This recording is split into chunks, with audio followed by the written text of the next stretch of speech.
হাতে আদিবাসীদের রাস্তা অবরোধ, আরজিকর হত্যাকাণ্ড এবং আদিবাসী কন্যার হত্যার দ্রুত বিচারের দাবিতে তীরধনুক হাতে আদিবাসীদের রাস্তা অবরোধ।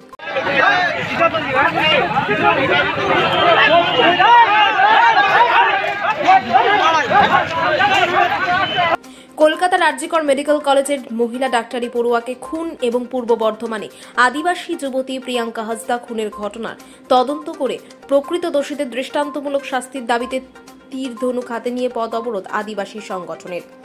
আজ বীরভূমের কোটাসুর স্কুল মোড়ে বহরমপুর সাঁইথিয়া রোড অবরোধ করে আদিবাসী লোকজন।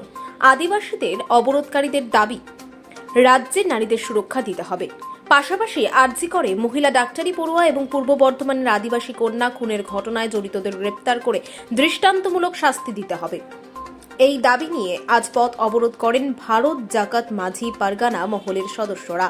যে কলকাতায় আরজি কলেজে যে নারীর উপর যে ধর্ষণ করে মৃত্যু হয়েছে ঘটেছে, আর তার সঙ্গে আমরা পূর্ব বর্ধমান ভাবছিলাম যে প্রিয়াঙ্কা হাসদা খুনিদের এখন পর্যন্ত অ্যারেস্ট হয়নি, যে এই যে পশ্চিমবাংলা ওয়েস্ট বেঙ্গলে যে এখনো নারী সুরক্ষা নেই, এটা আমরা অনুভূত করতে পেরেছি। আর এই যে আদিবাসীর উপরে অত্যাচার চলছে, তার জন্য আজ বাধ্যতামূলক হয়ে আমরা সূচনা করতে করে আজকে পথ অবরোধ করেছি, যাতে আমাদের দৃষ্টি এখন পর্যন্ত পূর্ব বর্ধমানে যে প্রিয়াঙ্কা হাসদা খুন করেছে এখন আসামি ধরা হয়নি, কেন এটা এখন পর্যন্ত ধরা হয়নি আসামিকে। এই জন্য ভারত জাকাত মাঝি পারগানা মহল এই নারী সুরক্ষার জন্য একটা পথ অবরোধ কর্মসূচি পালন করছে।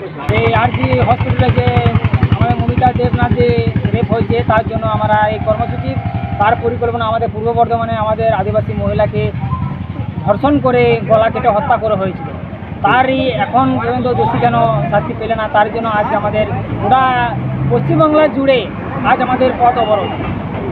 কতক্ষণ চললো আজ আপনাদের এখানে পথ অবরোধ? আমাদের পথ অবরোধ 4 ঘন্টা চলবে। আর এই অবরোধে কোটাসুর স্কুল মোড়ে বেশ কিছু পথচারীদের সাথে ধস্তাধস্তি শুরু হয় অবরোধকারীদের মধ্যে। তবে সকাল 10:30 থেকে 11:30 পর্যন্ত এই অবরোধ চলার পর অবরোধ তুলে দেওয়া হয় বলে জানা যায়। নিউজ সমবার্তা।